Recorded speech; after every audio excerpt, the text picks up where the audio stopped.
Adam nerede yada ya? Söyleyen işine değerli, söylemeyen işine katmasa.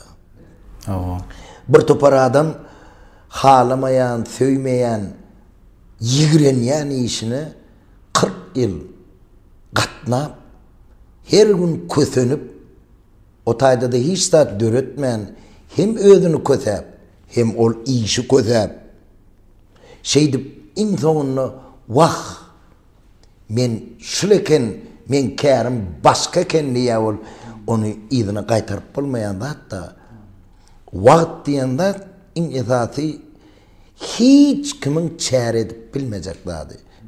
Ol 40 yıldan sonra, menine kâvar artistleri katı görsedi diyedim 30 yaşına yetini, sen kidel, sen menden katı görme rol veren ak deyip, men sana rol berip bilmeyen, sana yaranacak olup, sen gönlünden turacak olup, men şu rol berip bilmeyen diye, sen kidel, sen intim olsa vaqtına durdu, bir özün gözlü, belki de sen katı ütköşük bağlansın. Şol öz kârini tapmakta bağırın. Sen öz kârini tapansın, onun sen şol işleyen idaranı, yollaşını, öz çağılanı peydal oluyor da.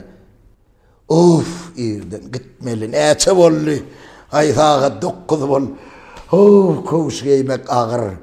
Getirin penceğimi, gideyin. Ağrık barandan sonra bana bir saat geçip geçmek. Abiyet neçe de.